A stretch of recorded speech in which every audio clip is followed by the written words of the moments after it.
I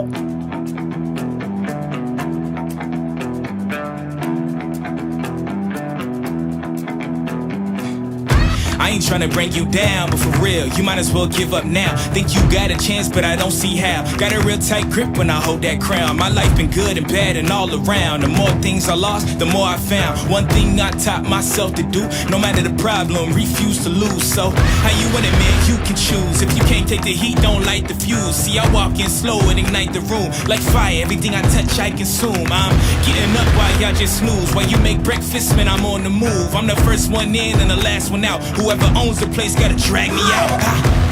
In me I trust, yeah, I smell like success. This Elon Musk, huh? Everybody wanna be like us. We don't stop, cause the top just ain't enough, huh? I ain't never gay, no, I ain't scared, man. You know black men don't blush, huh? Came here ready to fight on this night. You better just run for your life.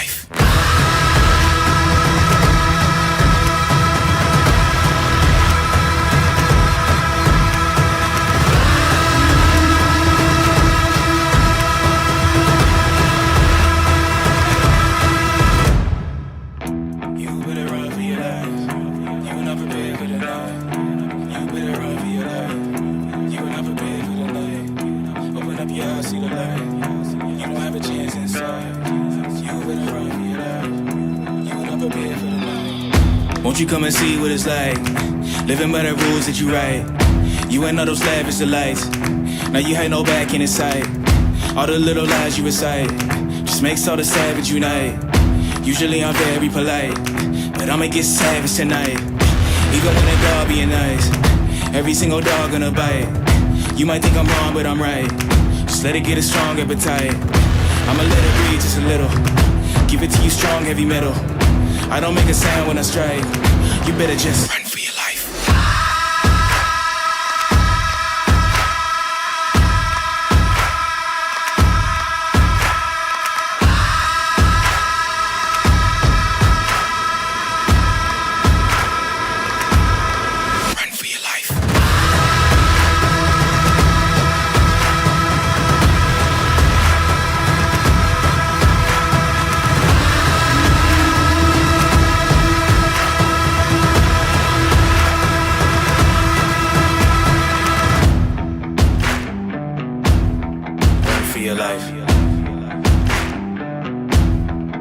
for your life.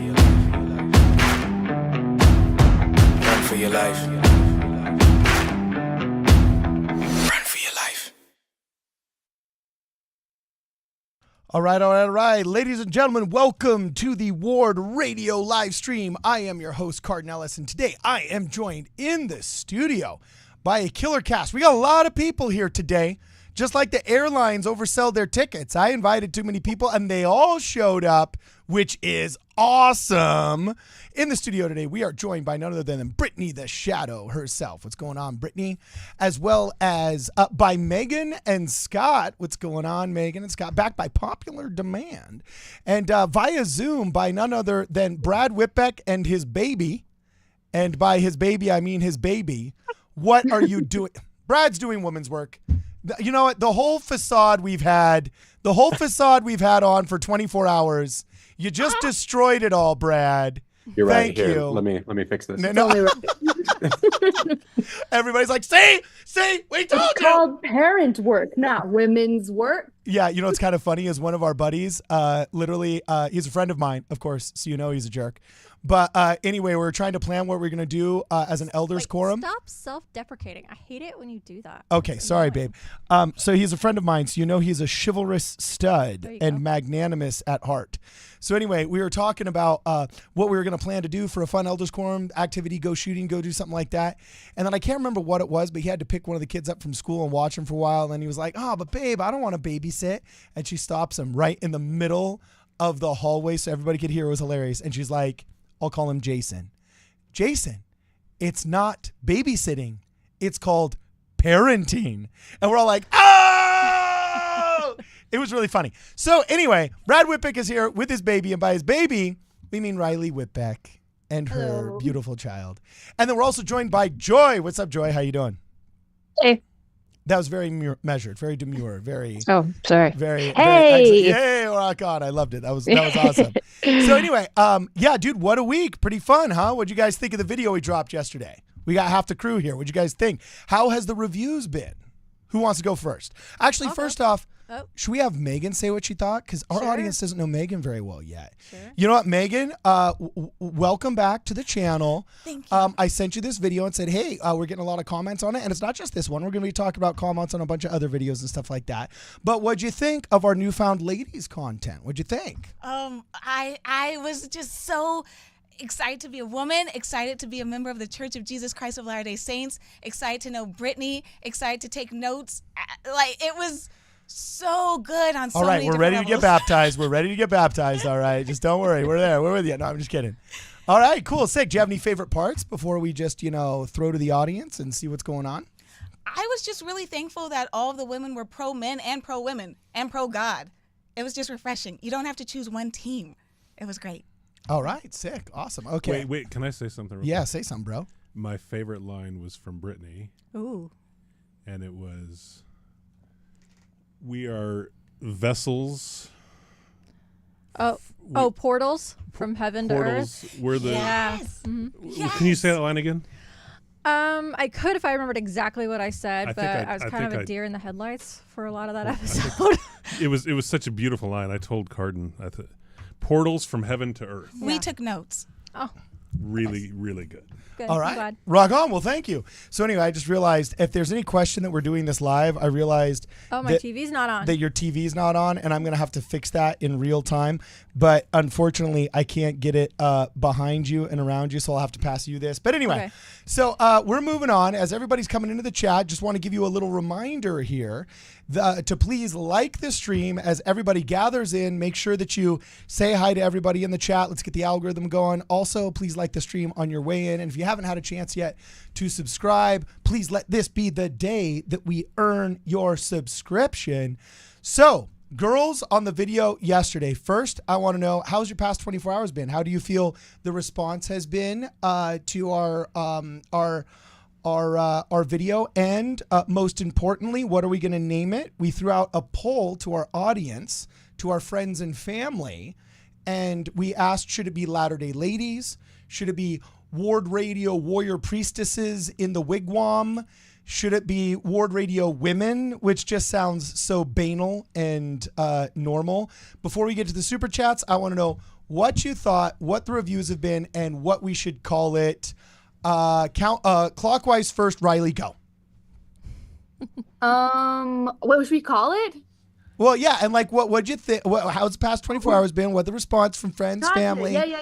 Yeah. I've loved how positive so many of the comments have been, and how so many of them are just like, yes, this is how I feel, and finally there's a space for it, because that's the thing that I think has been missing vastly from the internet, is like women willing to stand up for motherhood and for being a member of the church. And it's because we're all too busy to like make our own channel. So I'm just like really grateful for this chance to like say what I think in a place where people care. I've loved how much people have cared about motherhood in general. Like, it's such an overlooked thing, and to get so much like pumped up ladies about it, I'm just psyched. It's awesome. Yeah, pumped up ladies. So is that your suggestion No. for the name? No. No. Okay. So I wish there was something we could do with like ladies and radio, because they sound similar, but there's just there's nothing. I've been trying to conceptualize. I don't know. Ward I don't Ladies Radio. Yeah, that doesn't Doesn't work. Diction but is there's done. got the sound in there. Yeah, exactly. Radio. No. See, there's nothing there. Yeah. Awesome. I think it's just got to be Latter-day Ladies, because that's what I hear people are calling it already. Latter-day Ladies is easy. Yeah. Yeah, I was about to say, I think we might be landing on this one, but not until we ask Joy. Joy, how's it been? What's the feedback been? And do we call it WardRadio Warrior Priestesses or Latter-day Ladies? What do you think? Opine. It has been a weird little bit. This is totally new for me. So yeah, a lot of nerves, a lot of like, well, this is different. Yeah. But again, I echo what Riley said, that I'm loving that there's been a lot of positive feedback. So that's fun. And even like the few negative comments that have been in there, I really haven't felt like they were that harsh. So that was kind of refreshing that at least people were like taking it seriously and putting their, like, actually trying to think through what the argument is. Yeah, I don't know. I like Latter-day Ladies. We might have to scope that out some more because I think Instagram's already taken. I think you might have to figure that out. Oh man, are you raining on our parade with all of this practical wisdom? I like it. You know, like, geez, man. Okay, you know, we got to look that up, dude. Of course. I didn't even think about that. That's a good point, And Joey. it's probably a massive strategic error to be doing a lot of our brainstorming live. Yeah. You know? All the trolls right now are like, I'm going to get Ward Radio women and all of this. You know what I'm saying? So a strategic error on my part. But hey, if there's any question whether or not this is done live and we are flying by the seat of our pants, then there is your answer right there. So anyway, let me see. Did I skip anybody? Did I skip anybody? Brad. Oh yeah, Brad. What do you think, bro? As one of the, the founding fathers, my man. You know what I'm saying? As one of the Canadian founding fathers. What'd you think? Usually you're helping me on Facebook and in the chats debunk troll bombs. What's your opinion been, man? Dude, this has been such overwhelmingly positive response, right? Like, so many people are loving it. They're just saying over and over and over how grateful they are to see, especially younger women, standing up for what they believe and actually voicing it in a way that they have not necessarily seen. Now, I will say, I have an option for a name. Ooh, what is it, bro? What is it, dog? It's from the comments here. WardRadio. Yeah. What do you think, babe? What do you think, Bird? WardRadio. No. I got. I don't love it. I wouldn't Sorry. put that on a t-shirt and wear it. Yeah. You would put that on a t-shirt wear? Hey, well, here's one right here. I got an idea right here. You know how they always say he is risen? Like, instead of he is risen, R-I-S-E-N, it's he is risen, like he's got the riz. Yeah. And you see those pictures of like Jesus Christ dunking a basketball and it says he is risen. What about what about she is risen? And it's just a clip art of Riley there, you know what I'm saying? With a radio, a microphone, it says she is risen, R-I-Z-Z-I-N. What do you think? That won't. Hey, that's at least as good or as bad or worse or better than WardRadio. I don't know, but it's that's something. That's fair. You covered all your bases. I've One covered of those things is true. Okay. At least. Well, really fast. Brittany the Shadow, keeperess of the chats. Can you catch us up on the super chats really fast as we get this this live stream underway? Yeah. And I want to reassure everybody in the chat, my phone is fully charged this evening, so there should not be any interruptions with the super chats. So, first one, Thank you. You're welcome. I'm always looking out for you. First one is Mary Lou Howarth. Says he is risen. Amen. Mary Lou. Next one, Rex. Wait, Good. no, that's a joke. Remember in the video we put out, we're trying to bring back the Russian Paschal greeting. Did you guys see the morning show? I didn't watch the morning show. Yeah, in Russia, in Russian they have the Paschal greeting, where when you're walking down the street and during Easter week when you see somebody, you have to say in Russian, "He is risen," and then to say hello back, they say, "Yes, surely he has risen." And so, we're gonna bring that back, like Russian mafioso style. Now, you're a lot more likely to comply if the guy sounds like he's about to break your kneecaps and kill you. You know what I'm saying? Like, he is risen. Oh, surely he is risen. Totally risen. Like, even the biggest atheists out there are just gonna be like, "Do you think he's risen?" Yep, totally. I'm a believer. There's no atheists in foxholes or any atheists standing in front of Russian mafiosos. You know what I'm saying? I gotta watch this episode now. Oh yeah, it's pretty awesome. So anyway, yeah. So next super chat. Keep Okay, going, next one is from Rex Good. He says, "As the good king, I dub Brittany the Shadow as keepress of the class because she's so classy." Oh. I mean, Rex is just winning my heart every time. So, yeah, keep those coming, Rex. Yep. Dude, the gay guys, they got away with ladies, man. Yeah. They're just better at it. Yeah. Okay, and Mary Lou Howarth, she gifted 10 Ward Radio memberships. Whoa! Yeah. Holy smoke! She gifted it to Cade Stuckey, Fog Teo, Mary Nauta, Carla Vegas, Lace Wood, Kimberly Saunders, Onondagas, aka NJ, Y-Man, S. Leet. So put a WX10 for all those members. Yeah, we've received the records of all these new members in the chat. Everybody that would like to welcome these members to the Ward Radio Wigwam, please put a W in the chat. I'm going to have to pull this up really fast. I'm going to pull this up as you read, please, the next one. Okay, Next babe? super chat, Mary Nauta says RS Radio. I'm assuming for Relief Society Radio. Oh, okay, cool. That works. There's that a works. contender. That's not bad. And then Liberty Lady 208 says Lat Air Day Ladies. Like a play on Latter Day, but Lat Air Day Ladies. You get it? Oh, you get every it? day, every day. Is I mean, that what I'm she's assuming saying? that's how Like, she wrote it, so that's how I'm interpreting it. But I think so. Okay, like that's. Look at Joy. She's like, I will respectfully nod my head. You know what I'm saying? I will respectfully nod my head. All right. Okay, how about this one from, is it Fog Defense or FOG Defense? Yeah. Spicy Sister Saints Slaying It. Spicy Sister Saints. Spicy Sister slaying. Saints. You can't say slaying it. No, I That's think he's redundant. saying that's what he So- wants to call us, and we're slaying it. Oh, Yeah. okay. So, yeah, that could be Spicy S5. Sister Saints. That Yeah. could be, Spicy Sister Saints. Yeah. Saint Sisters. That's too much like Saint Christopher, but Saint Sister. I don't know. We're gonna work on it. And when we find it, I won't announce it on a live stream, so I can still buy the URL. So, so anyway, okay, cool, sweet. Hold on, next super chat. Oh, Ashton Jade oops. Productions Beautiful Booty Studio says he. Wait.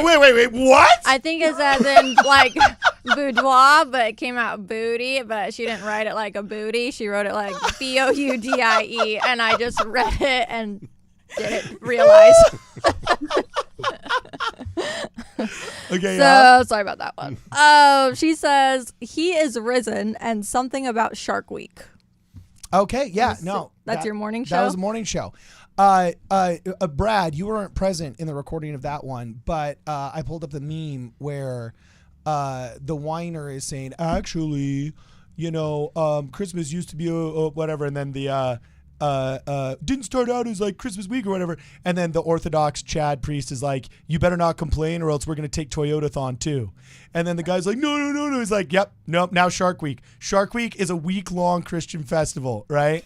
And so I just said, I think that's on the table, and the Mormon liturgical calendar needs to be invented. And Jonah Barnes made a spoof Mormon liturgical calendar, which I think would be awesome.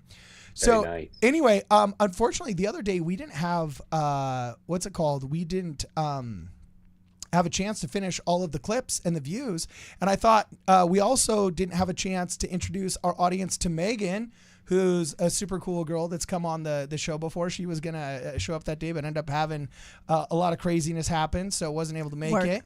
Yeah, work. Heaven forbid you be a successful. By the way, you look so small next to Scott. That's why I like it. Like, Are you kidding me? Like if you're 6. What are you again, bro? 10. 6'10", like 350, right? Yeah. Yeah. Okay, cool. That's what you're going with this time, Go with right? that. You know what I'm saying?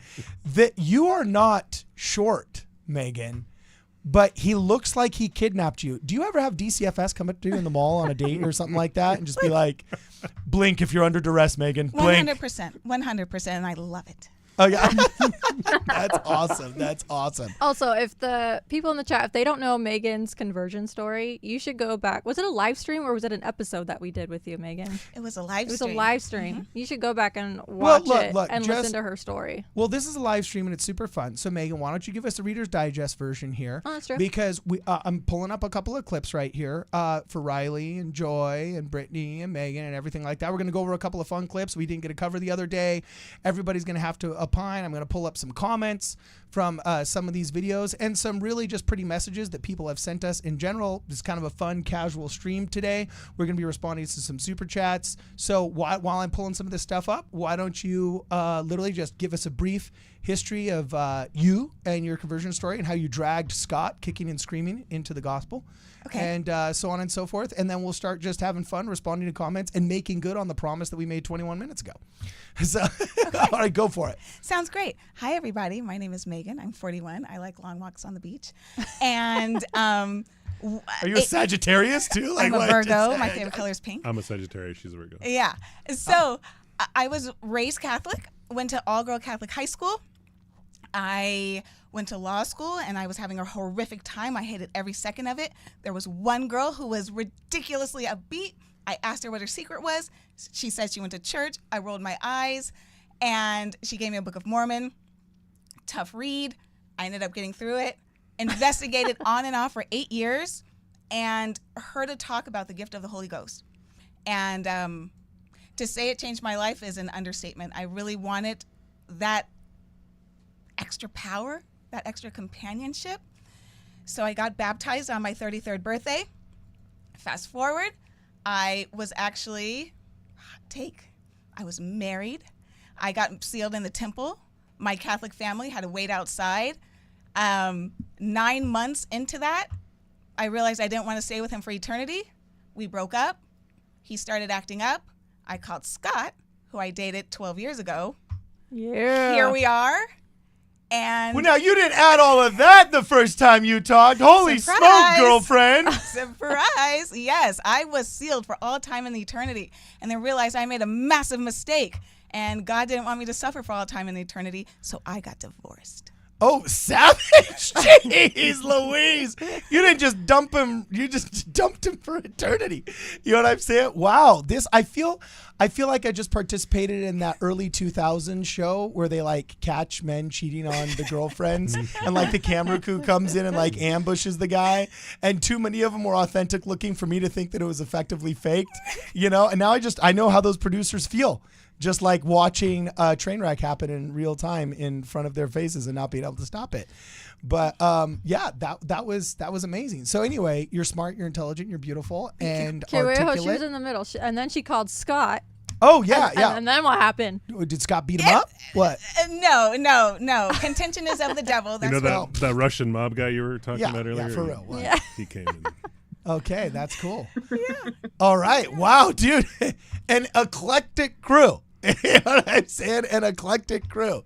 So anyway, I totally forgot what I was pulling up right now. You're pulling up clips or comments or Yeah, I was pulling up a couple of comments. Anyway, we got a first couple of these. That was super fun, and I thought that we could just react to some of these and to some of the comments on the video and so on and so forth. Do I got buy-in? What do you think, Riley? Would that be fun? What do you think, Joy? Would that be fun? Is that cool? You guys down? Yeah, I know how to read. Let's go. do it. Dude, okay, right. Okay, so this is Timcast IRL. Had some things to say, just a couple of just literally only within the week, and we didn't have a chance to watch because I know you guys had. How dare you have, actual responsibilities and children and lives and so on and so forth. You had to go. So this was the last clip that we were going to watch, and we thought, hey, we'd watch it now, get you guys' opinion, let Megan opine, the whole 9 yards. This is, if you're not familiar with Timcast IRL, this is Tim Pool, who's probably got, help me out here, Brad. Is he the most watched live stream on YouTube, or just a really popular kind of millennial citizen journalist? How would you describe Tim Pool to the audience? I'm not sure if he's necessarily the largest, but he's definitely super popular. He's kind of a right-leaning, like, is he libertarian? I don't watch his show. He was. So. He started off very libertarian back in the day. Yeah. He's been slowly coming. Yeah, he's a self-identified liberal, though. He was a Bernie Sanders supporter, for example. So I don't know if he's coming if he's around. Necessarily right-wing. He gets accused that because he'll talk to anybody, and that's kind of the shame-based left right now. But he's kind of all over the place. But he is definitely part of that first generation that blazed a trail into live streaming being what it is today. And so he occupies a very large market share. So anyway, He's a pretty smart dude. Always wears a beanie, which I cannot endorse, but it's like his thing. Okay. And a conversation got a little off the rails about members of the Church of Jesus Christ of Latter-day Saints, specifically how we get married. And so we thought we'd watch this one and just have some fun and then respond to some of the comments, which are pretty hilarious. So here we go. This is Timcast IRL. Go. Oh, whoops. Here we go. I agree with that argument. One interesting caveat to that is though married women consistently vote Republican. So I think the more you can incentivize people culturally, financially perhaps, with tax cuts, things like that to get married, the better off we're going to be as a country. Yes, but it's probably the other way around. That women who vote conservative are more likely to get married. Perhaps. I think there's a relationship between both, but I do think that marriage is a stabilizing force and that it would be good as a country if we valued people creating family units, small portions of community to rely on each other and build stronger and better citizens. Well, of course, marriage was a artifact of the patriarchy, and once the love the patriarchy. Once it's the marriage great. is complete, the women are totally subjugated by the man and must vote as he demands. And so the man wants her to vote Republican, she does. As God intended, Yeah. Sounds like Mormonism. I was learning a little bit about how females are property in Mormonism. I don't know. Mormonism is fascinating. That's still true? I don't know. Well, one of the things that I find one of the interesting tenets of the is Mormonism, the modern Mormonist church gave up, they dispelled the practice of polygamy when they wanted to become a state. And the rest of the country was like, we're not going to fly with that. And they're like, okay, we don't believe in this anymore. But it's not true in the afterlife. In the afterlife, or in their version of like heaven and everything, men can still have multiple wives, even in the traditional church. It's one of the things I wanted to ask the Angel Studio guys about because they're Mormon, and I always find, because they're LDS. I apologize. I'm throwing out slurs over here. That's different? It's the same thing, but they just don't like being Latter-day called Saints. Ah. It's a bridge of the Mormon Church. Is that what it is? A branch? Well, of it? there's like the fundamentalist LDS church, but like if you are, we're gonna have our Utah resident weigh in here. Yeah, no, they just you say LDS amongst themselves. They don't like Mormon wouldn't be what they call themselves, but that's what we call them. But there are Mormons and then there are LDS. No. It's just the fundamentalists. LDS to them, and then everyone else, us to them, calls Mormons. It's Oh, a pretty quick okay. tell. So And then the same like thing, but Warren they just Jeffs is Latter-day like Saints. a fundamentalist. Right, that's a LDS. fundamentalist, yeah, That's a exactly. cult. Okay, wait. Okay. First off, my property. Yes. No, I'm just kidding. Thanks for letting me out of the basement today. That's fine. Yeah. Okay. So, wow, so much to unpack here. That was a wild clip. Okay, hold on. That one guy, is he LDS or how is he like? You mean the fuzzy-headed guy? Yeah, that was Fraggle like- Rock? Fraggle Rock. Yeah, like was he? That's what I was thinking too, Brittany. Yeah. Like, is he LDS? Because he was like in the shadows. Like I think they're he just called lives in- LDS. They I call think he lives themselves. in Utah. I think that's what they said. Okay. All right. Yeah, I said he was a Utah resident. Okay, so what do you guys think? What as the Latter-day ladies here that didn't have a chance to see this last time?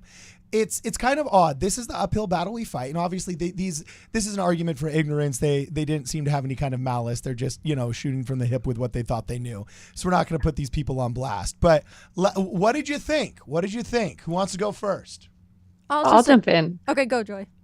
Oh, I just really quick, like, we can't like give them points for trying. Like, they're trying to figure out what to call us. They're like, are they Mormons? Are they Latter-day Saints? Are they LDS? I don't even know. But like, they're trying. So give them credit for that.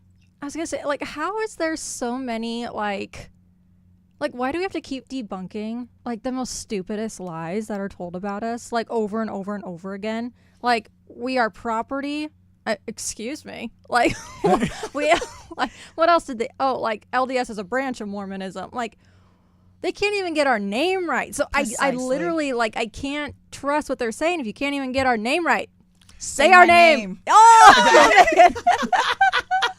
I will say, I think that like I thought it was really funny when they had the moment of, oh, do they still do that? Like, as if it's established fact that women were property. Like, what?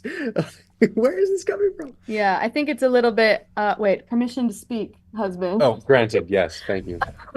I thought that it was really strange how they like completely like just obvious to them that we're going to tie the end of polygamy with, well, we want to be a state. So that's why that polygamy is ending here. And everything is just about like trying to fit in when it's convenient for us and not when it isn't.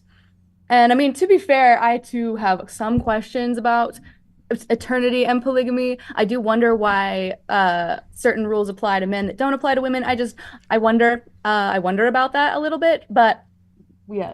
I will say, if they got their information from some random Exmo podcast named something like Understanding Mormonism, I totally see where they're coming from, thinking that this is the way it is, you know? Like we've talked about before, you have people who are honestly very dishonest actors out there trying to pretend this is what the LDS church really believes. I'm going to tell you this in a way that no LDS person would agree with. And that's how we're going to get you to believe that this is what they believe. Because, like, I can see probably where they're coming from with the majority of those things. Like, there were times where people, while recording, like, the censuses in Utah. Oh, go ahead, Cardin. Well, no, I was just going to say better times. I was going to make a joke, but then, you know, the timing was off, so I didn't. And then you were so polite, you stopped. So I had to, because you're sorry. Canadian, you know. So anyway, keep going. So, like, there were times in, like, early Utah history where you have, like, people listing their assets, right? Like, their number of horses, their number of, like, their barns or whatever on, like, almost census records, and their wives are listed there, Really? right? Yeah, and so, like, I can see where they would get that coming from, right? Where they're like, oh, they thought of them as property, when, like, I don't know that necessarily means that that's how they did it, right? Yeah, so I They do. sell their wives as an asset, so that's good, not as a nag. You know, ooh, savage. So I do have one question for you girls that came to my mind as I was watching this, and it's kind of like the basis of the reason I wanted to show the clip anyway. One of the things I always talk about is, believe it or not, though I am very socially conservative in many aspects, I have aspects of me that are actually strikingly liberal. For example, my endorsement of universal basic income, which like drives some people nuts because they're convinced I'm a communist, right? And that's a fun conversation we'll have another day, Scott. I'll drag you through that briar patch, right? But anyway, one of the things when I do actually just openly endorse, one of the few things that I feel 100% comfortable endorsing is that our society, whether through government or social norms, should do everything it can to try and incentivize and facilitate family creation. 100%. Okay.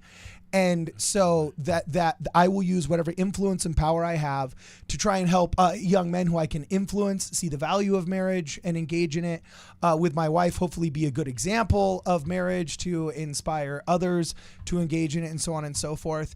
And I kind of wanted to open up the forum to you girls. In the first half of this clip, he said, okay, well, is it that conservative women generally get more married, or is marriage actually kind of like a calming and a stabilizing force that makes you see things differently? In your video, Tikla said something very interesting. She said, it's such a misnomer that, you know, women go to BYU in order to find their spouse. And, you know, everybody does. It's not just the women and so on and so forth. But the reason why there's such a statistical disparity between women who graduate and how much income they make, so on and so forth, is because she said, I realized upon graduation that my dreams, my boss babe dreams, were too small. And that the way that I could heal the world and I could heal the country and I could extend an outreaching hand and so on and so forth was by forming a family and loving that family, right? So in that case, as I'm looking at that, I'm like, was that her, or is it that marriage was that stabilizing force, so on and so forth? So I'm just curious, how have you guys as married ladies who are just super moms and super intelligent people who I just adore and respect, what are some things that you feel growing up in the church and being active in the church helped form your family? Like what kind of led to that? What was a catalyst to that? Like, what was done well that led to your family formation, and what was done poorly that could maybe improve? You know, am I making sense with this question here? Is this making sense? Not really, but I'm trying. Can I jump in? Yes, jump in, Megan. Bail me out, Megan. Tell me what I'm trying to ask here so these girls understand. Just translate for me. So I was not invited to that question whatsoever. I'm divorced. I don't have any children. But what I will say is there is nothing more in the world that I want more than to be a mother and to be a wife. And I grew up in a very liberal family. I went to Catholic school because they wanted to make sure I went to heaven, and that another story for another day. But that's all I've ever wanted. The reason where's the camera so I can look at your audience? Yeah, right. The reason why I went to law school was to empower myself to the best of my ability so that I could serve my husband and my children. This was before I converted. It was just something in me that is what I want to do, and to this day, that's what I still want to do. Who I vote for is my business. Really, it is something in my heart, and it was because the people who raised me loved each other. That's it. So I don't necessarily think that because you're born into a church or because your parents stayed together for 50 years, that doesn't magically inspire you to want to be a mom. It can, and I'm very jealous of those women, and I'm jealous of the women who met their spouses at BYU, but as a convert of a certain age who desperately wants to have children and a husband, that's between me and God. That's something he put on my heart, and it is the most precious thing I have on my to-do list. And I'm done. Thank you for letting me speak.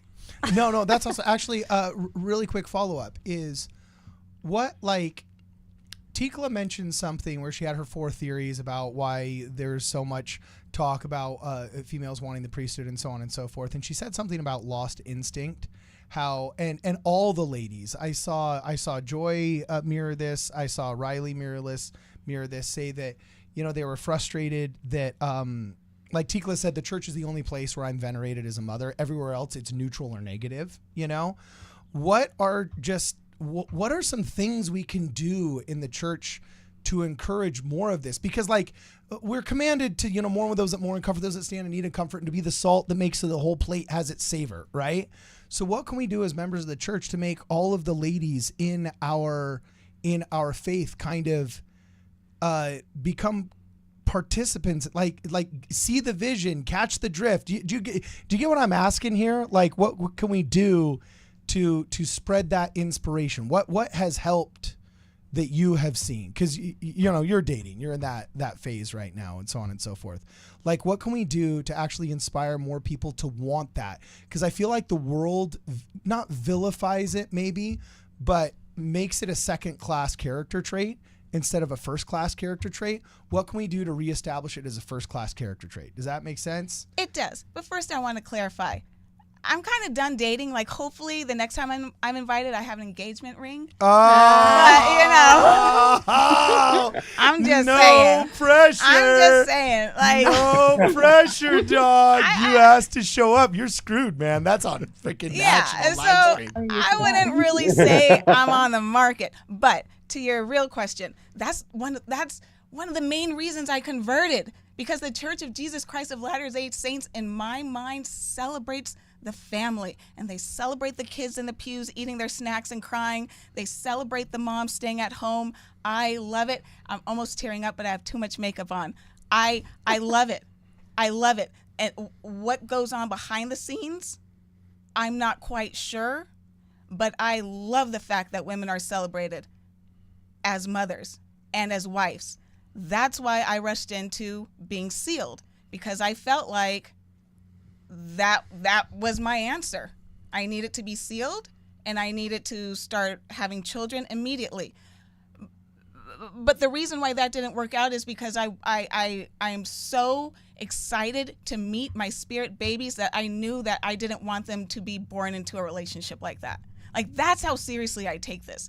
And the Church of Jesus Christ of Latter-day Saints is the only group that gets it, in my opinion. All right. Keep going, Joy.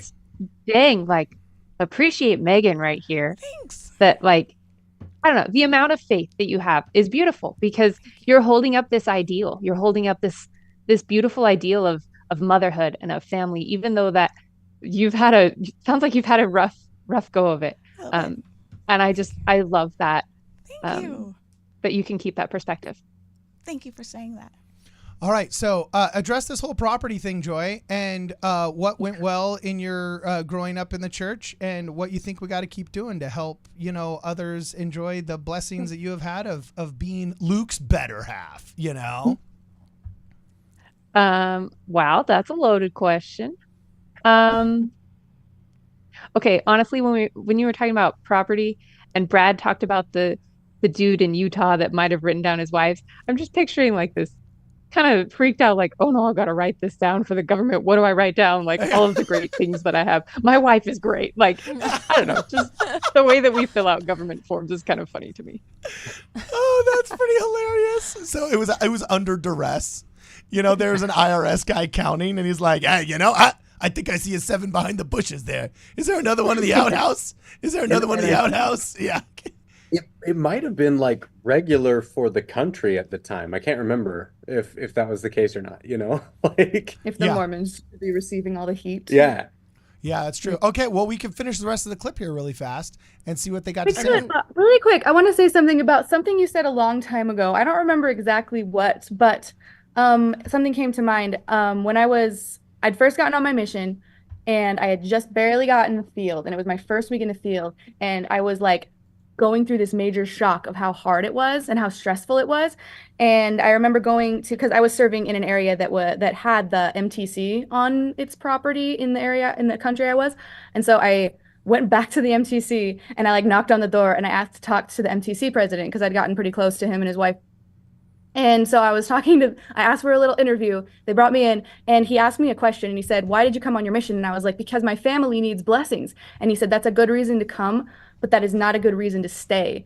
And I was like, well, why should I stay? And he told me something that has stuck with me ever since. He said that you should stay not for your family that you have now, but for your future family. And that penetrated my heart. And I spent the whole rest of my mission really focusing on how is this making me into the mom that God wants me to be for my future family, for my future husband, for my future kids. And that entire experience, it was the hardest thing ever up to that point, but it shaped me into the person I am now. And when I became a mom for the first time, it got even harder. And then I became a mom for the second time and I realized, wow, I didn't know anything. And now I'm a mom for the third time and our new little baby's a month old. And I'm like, wow, I didn't know anything. So every single experience that I have is just when I am able to see it through God's eyes and with that eternal perspective that he gives me, I'm like, oh, he's creating me into this mother, this person that I need to be. And likewise, I get to be a creator like him. And I get to help shape these beautiful, wonderful children that he sent to me. Like Megan was saying, these kids, these are the ones that he wants for me, you know? And that's so special and that's so wonderful. And I'm just so grateful for the opportunity to learn and to grow and to be that co-creator with God. So that's an awesome. Okay, so that was beautiful, Riley. Yeah, you. And I'm so glad they had that conversation. Yeah, that's funny, dude. So, oh my gosh, both of you. Wait, did you serve a mission, Joy? Yeah. Where'd you go? South Carolina. Oh, rock, dude. Wow, I didn't realize how many RM girls we have here. Holy smoke, that's awesome. Yeah. So, really quick, Brittany, can you catch us up on chats? And I'm going to pull up a couple of these comments here really fast. Yes, I can. Rex Good says "Last Class" as a name suggestion. Oh, okay, cool. Like a lassie.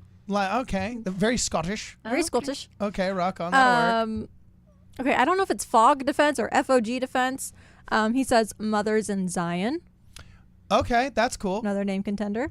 Yeah. LT Gray says we need a general conference predictions live stream before every general conference. Ooh.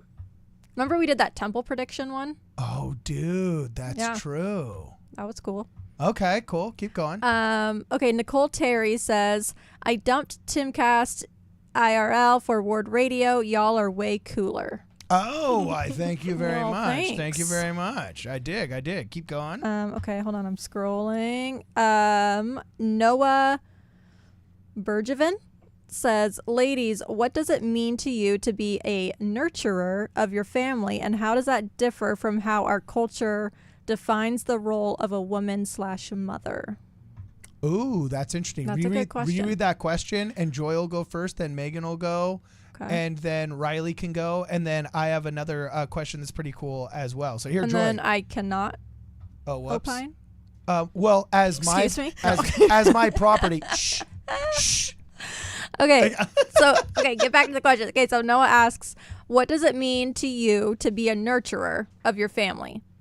And how does that differ from how our culture defines the role of a woman/mother? So first. All right. What does it mean to you to be a nurturer of your family? Okay, I'm going to throw out a really crazy story with this one. So I grew up in California, San Francisco. There's this awesome bakery that makes sourdough bread. And I don't know how much you know about sourdough bread. You have a starter, a culture of bacteria, and that's you continually feed that culture. So they've had like this same, it's called the mother. Mm-hmm. And they've had this same culture for crazy amounts of years. And there was like this big fire, the bakery burns down, and somebody runs back in to save the mother of like part of this culture. And why I bring that up is because we don't totally understand how nurturing works. They don't totally understand, nobody's done at least not that I know of, nobody's done like a in-depth analysis. What are all the different types of bacteria that are in the mother of the sourdough bread? And so I think nurturing is just really vague and really like, we don't understand how it works, but that doesn't mean it's not important. They can't make the sourdough bread without this. Same with apple cider vinegar. You can't make apple cider vinegar without culturing this bacteria. Same with oysters making pearls. They have to have this right environment to create these things. And in all of these cases, we call it the mother. And so I think that's kind of a weird roundabout way of saying that nurturing is creating the environment. And there are so many different things that go into your environment that shape who we are.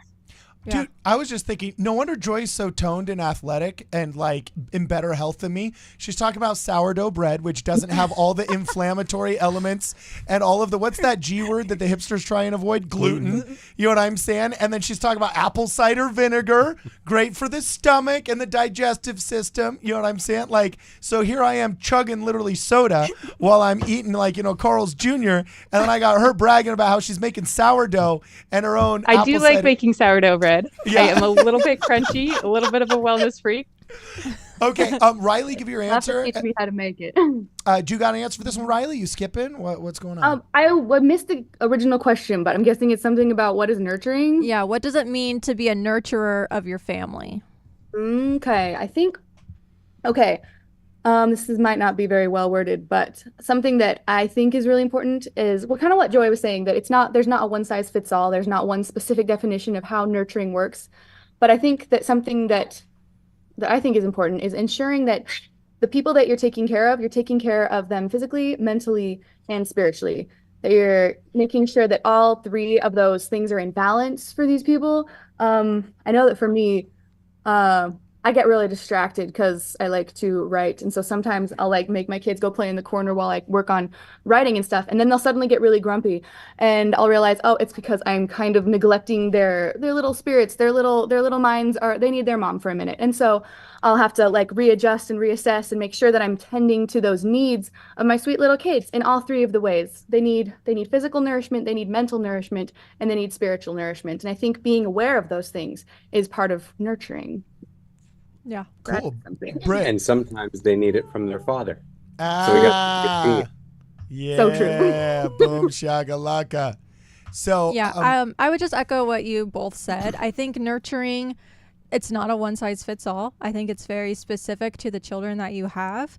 And I think that it's very important to pray to know your children, to know how to best nurture them, because Heavenly Father knows. And they didn't come with an instruction manual. And so they're given to us under our stewardship and our care. And we try our best to nurture them. But sometimes we fall short. So I think it's so important to have that relationship with Jesus and with your Heavenly Father to know how to nurture them. There's a line in my patriarchal blessing that says, I will see the talents of my children unfold in my home. So I've always, tried my best to know my kids and to expose them to different things, because I don't know what their talents are, right?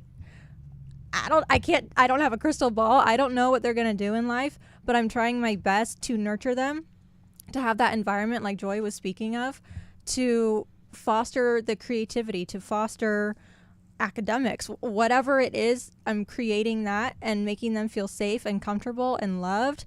And I think it also, you can be an example in your marriage. I think if you have a good relationship with your spouse, I think that's creating a nurturing environment where your kids feel safe and loved. And And then the second part of the question was, how does that differ from how our culture defines the role of a woman/mother? I have to think about that one for a second. How would that differ from our culture? You need more time. You need more Yeah, time. I don't know how. Okay, How would well, it differ? Like, I don't know. Like, I think sometimes it's easy if you don't have the gospel in your life. I think it's easy to get sidetracked and to maybe put your kids into too many activities where you're letting the world nurture them and it's not coming from you. Maybe. But again, I mean, everybody is different. Every kid is different. So I don't know how to say how it would differ because I'm not everybody's mother. So I don't know what that kid would need.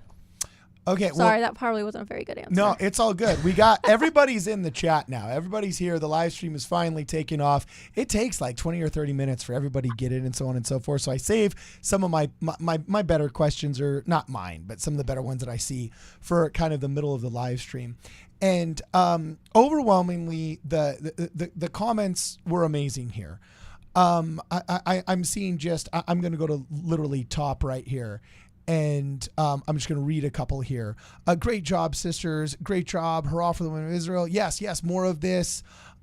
Please. I want to see more of WardRadio ladies. Love these viewpoints. This is the best episode you've ever done. Thank you. You guys are awesome. Cardin, have them come back. Love this so much. My 12-year-old daughter heard part of this when I was listening, and it sparked a great conversation. It's so good to see faithful women unapologetically speaking up for the truth. So here's my question for you girls. Okay. Actually, I have 3 questions that I'm going to bust out right here. First off is, as we addressed 3 specific issues that were kind of thrown at us through pop culture. Oh, hey, Luke. What's going on, bro? You're not Joy. Yeah, you're not Joy. You're just an imposter. It's like when the girls from Relief Society sneak into Elders Quorum to make an announcement. You know what I'm saying? And I'm always so like...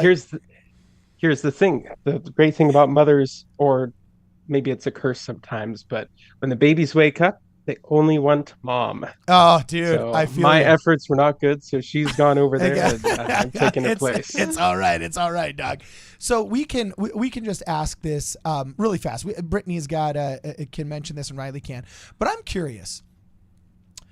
What as LDS women, you responded to 3 and kind of debunked 3 claims that were thrown out in the Jubilee article. But coming from just the top of your mind, what are the top 3 things that you hear a lot? Like, what are the top 3? I don't want to say lies because that's such a mean word. But what are the top 3 falsehoods that you hear a lot people say about being a woman in the church that you just feel are totally untrue, and why? I don't know if I have 3, but I do have a number 1 thing that I really, really dislike. And that is when they discount my opinion completely because they decided that I'm brainwashed by the church or the patriarchy or whatever, that I couldn't have possibly come to a different conclusion than them. The only explanation for why I don't feel their feminist agenda is because I'm brainwashed somehow. Hate that. Okay. Yeah. Oh, interesting. Okay, Bird, what's yours? What's the top 3 or 1? I would echo that.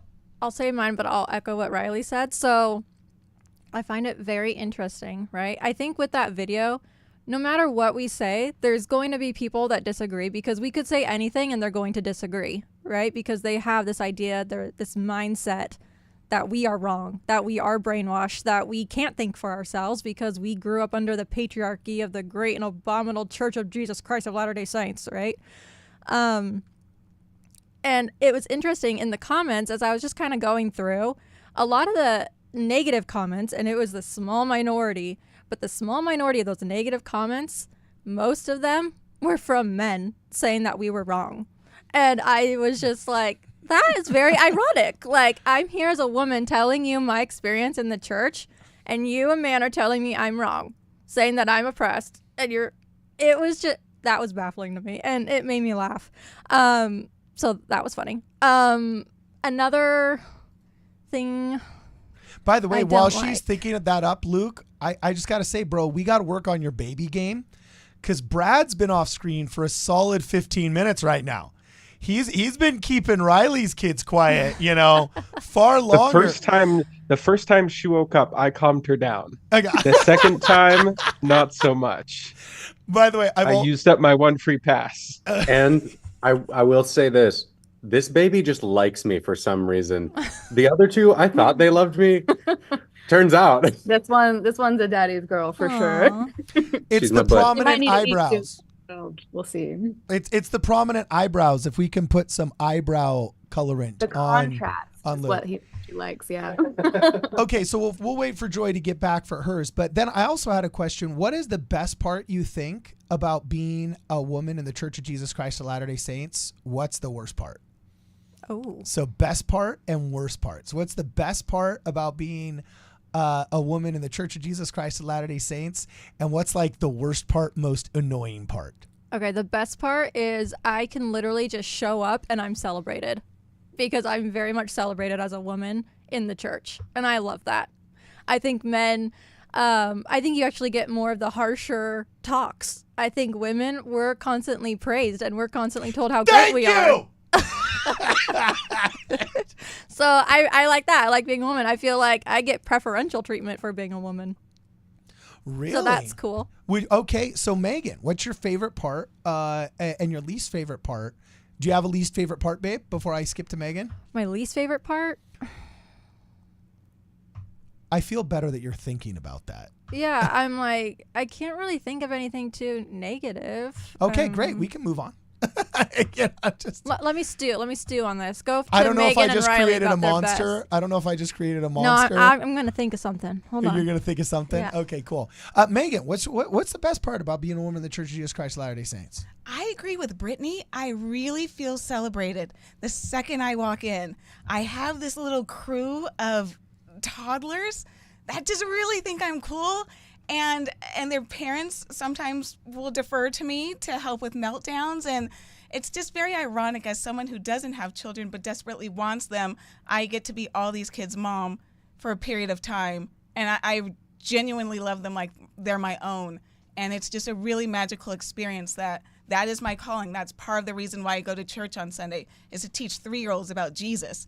Like, where else in the world would I, one, get that assignment, and two, be treated like I'm Beyonce or something? Like, it's just, they just think I'm so cool, and I'm not. But that's my favorite. I'm treated like a little celebrity when I go to church. Actually, dude, I got to tell you, when the kids think you're cool, that's when you actually know you're truly cool. Because there's only two people whose opinions I completely trust. And in the Church of Jesus Christ of Latter-day Saints, we have them oozing out our ears. Kids. Young kids, like 11 and below, if they say something's cool, it's just cool.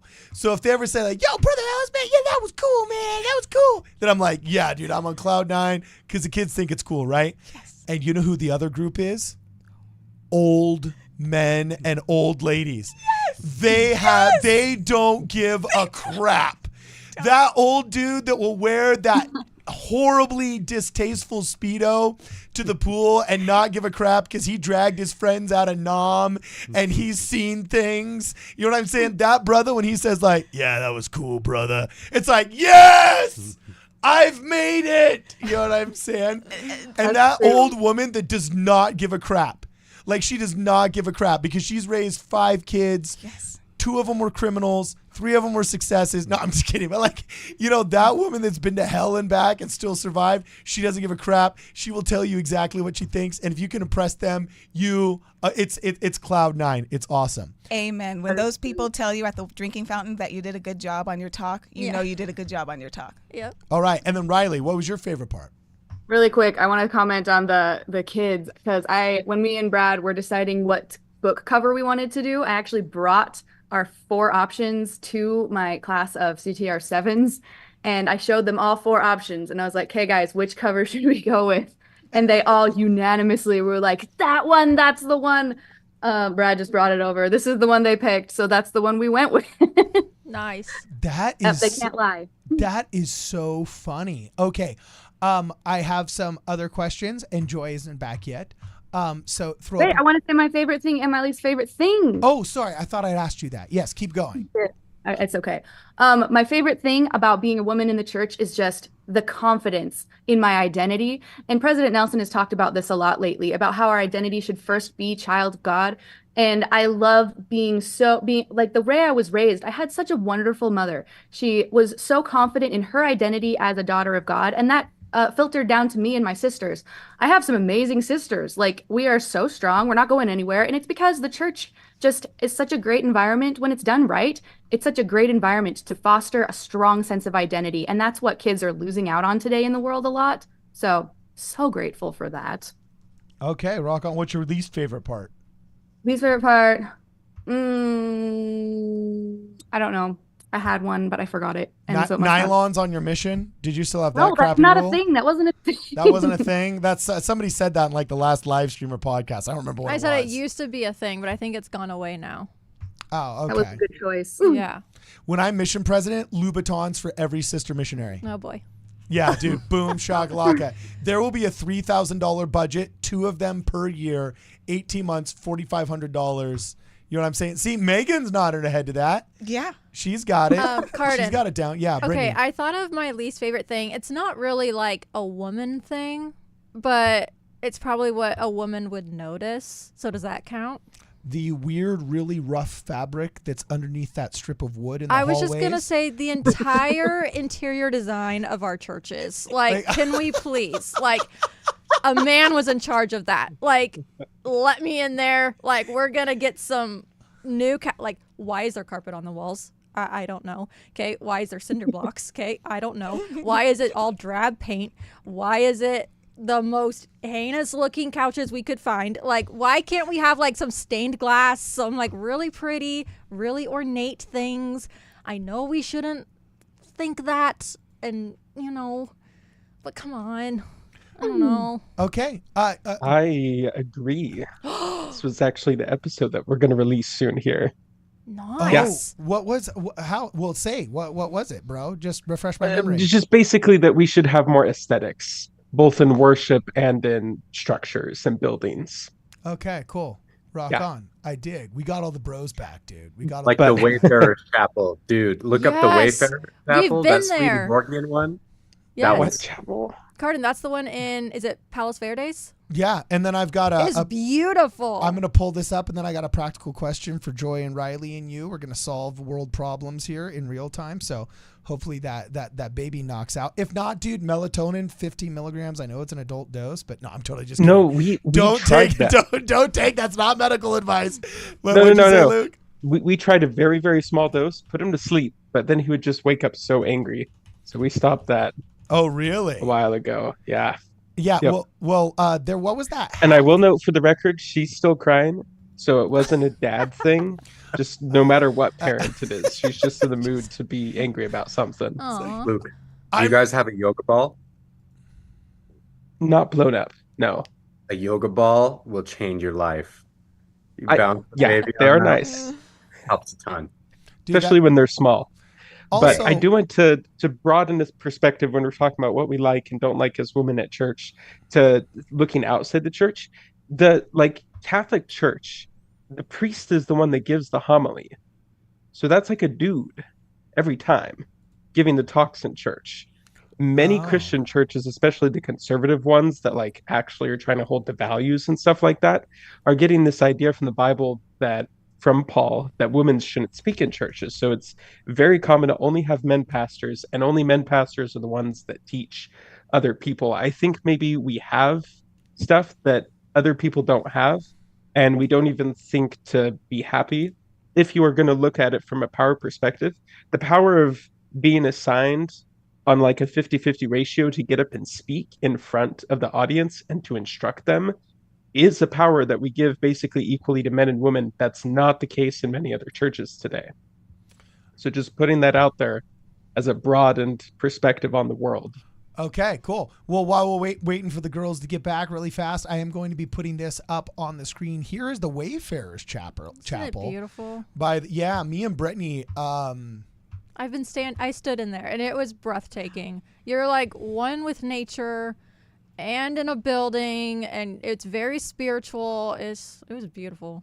Yeah, it was pretty rad. Then you go to our buildings. No, I'm kidding. No, you know, it's like, well, that was one of the things that our buddy, the heliocentric, the video we dropped this morning, who did the atheist church audit, he said that like the buildings are really ugly, but the church makes up for it by having beautiful temples. Yeah. And so he was at least able to distinguish in between. But why do we have to pick or choose? Like, why can't we have pretty churches and pretty temples? Make them all pretty, yeah. Yeah, I think you're right. So Sign them anyway, like the San Diego temple. It's so awesome. Yeah. So really quickly, while we're waiting for Joy and Riley to get back, Super Chats? before our question, read all the Super Chats really fast. I've seen Okay. like 30 Super Chats jump up. Let's read all the Super Chats. And then I got my practical question. I want to ask about what's going down in San Francisco and what the girls think about this whole hullabaloo of, women on the stands, what can be done. So hopefully, we want to practice the healer's art here and see if there's not some kind of consensus that can't be reached, and what Joy and Riley and you think on this issue, what Megan thinks on this issue, so on and so forth. So bust out first the Super Chats, Okay. and then we'll go to the question. I need you to scroll up because it went too fast, so I can't go back enough on my phone. Oh, okay. So I need you to go. I think I left off on Rex Good. It's in orange. Okay, Rex Good. As the good king, I dub Brittany. No, Mary Lou Hayworth. Okay, I'm coming down. Mary Nawuta. Oh, now you're right. It It's did go orange, really fast. Carden. I'm going to the orange And one. it's from I'm going Rex to the orange Good. one. Okay, so here we go. I went up as far as I can, and He was talking.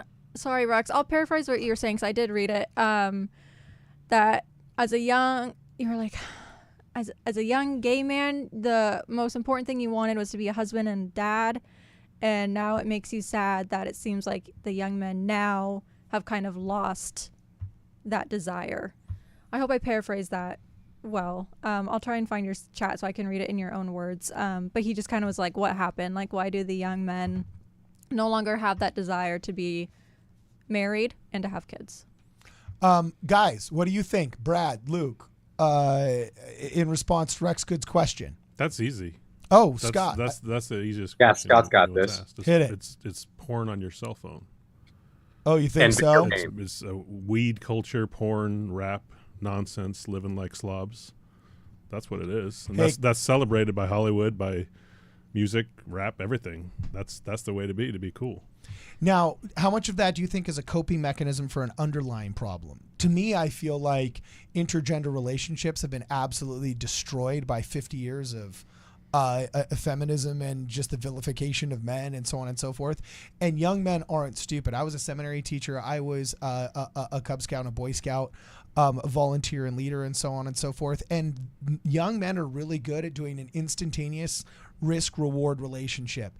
And it used to be if you risked getting the guts up to go ask a girl to dance at the dance because society encouraged intergender relationships and activities, the worst that could happen was you'd embarrass yourself in front of a girl and you'd tank in front of your friends and you'd end up looking stupid in front of your friends. But, at the end of the day, we're all in the same boat about trying to get girls to dance with us, trying to get dates, so on and so forth. So it was kind of like a water under the bridge growth experience, right? But now, dude, you say the wrong thing to a girl, you ask a girl out. There's studies that show men are refusing to approach women in person because you do one thing wrong and they've seen their buddy get put on blast on Snapchat. They've seen their buddy's screenshot of a conversation they had with a girl 2 weeks ago or whatever, all of a sudden being all over Instagram and them getting canceled and hurt and their lives ruined. Or a visit from HR. Or a visit from HR for a or whatever. comment to someone, yeah. So, I mean, dangerous. There's a reason why Dave Chappelle said chivalry is dead and women killed it. I think that's the coping mechanism. And we can I don't know. I think I have a different take on this. I think take it, Brad. We're just not eating meat sparingly enough. If we took the word of wisdom seriously, man. No. That's funny. Someone in the chat said that, and I thought it was hilarious. We had to bring that one up. I think you do have a point, Carden. I think that there's an aspect of that, right? Like, I think that there is much greater risk being a young man and trying to get involved in dating, especially when you don't know what you're doing and you're inevitably going to fail at some point, right? Now the cost of failure is a lot higher. I don't know which came first, whether it's that or the porn and video games that are like driving it, but it's a downward cycle, you know, like both of those things reinforce each other because the porn and video games like changes the way that you view the women around you, right? You don't get immediate dopamine satisfaction from talking to a woman. So, hey, I'm going to go do this other thing, right? Like, Yeah. I think that it's things that are becoming harder and more difficult. And I think in part, it's because society has given up on fathers so much, you know, like that there's so many bumbling dads on TV, right? And media does not portray fathers well very often, if at all, you know, like The Incredibles was a really cool movie about the struggle of a father to be a good father. And it's been a while since that was made, you know, like Aragorn is like the epitome of positive masculinity. And that was what, 2001? So like it's been a very long time since I think men had good role models and stuff. Brad, I can't believe this blasphemy. What? That you said Aragorn and not Lord of the Rings, which also came out in 2001. I said Aragorn. Aragorn is the character. I was thinking of the dragon movie. Oh, Aragorn. I get what you're saying. But not just Aragorn, No, that was all the bros. That was the worst. Are we nerding out right now? Yeah. Hey, guess what I just? Oh, sorry. We do have the red pill movement as well, which plays into this. It's hard to tell how much it plays into it. But there's also this message that started being spread online. That's basically saying the laws of the country and the society that we've set up with like the Me Too movement highly favors women in especially divorce. So there's a incentive for women to get divorced with no fault of divorce in the way that the courts award custody and monetary benefits that highly favors women and not men. They exaggerate a lot of the things that they say, but they are pointing to a problem and exaggerating it and spreading it as like propaganda to other people to convince them to not try and get married. Mm-hmm. And so that's another. It's just and another piece of the puzzle. Ties into the way that dating apps work and the way that it kind of ends up making it so that, what is it? I can't remember the exact statistics, but it's something like 80% of the women are only accepting dates from like 20% of the guys. Some Pareto principle related thing there. No. When Tinder released its statistics in that study, it showed that women are brutal. That like, you're right. 80% of the women would only swipe right on like 20% of the men, but like 75% of the men were swiping right on like 50% of the girls. Like the dudes were so much more forgiving in their judgment of the girls than the girls were forgiving in their judgment of the men. It was, I don't know if that was just unique to Tinder or what. Or maybe women just have better standards. I mean. Megan's like, yeah. So, and one thing I do want to say also. Okay. I don't think that. I think occasionally people will try to diagnose the problem and end up vilifying girls in the process, which only makes it worse, right? Mm-hmm. And they're like, girls aren't even worth it anymore. It's like, no, that's not the takeaway here. The takeaway needs to be, hey, communication's getting more difficult in the way that our society is structured. How do we approach that now, right? And approach it with confidence and with grace for one another in a way that can help us learn, fail, and grow and become better. Okay, so guess what I just found? We're going to catch up here. Super chats. This is so cool. Look what I just found, babe. I'm going to catch us up. There is actually a part. I finally meandered through the back end of YouTube. And I skipped Kim Young's. So Kim Young says, Carden should reach out to Tim Pool team and invite him on his show. And if he brings Kwaku, the show would be off the rails. Yes, that's true.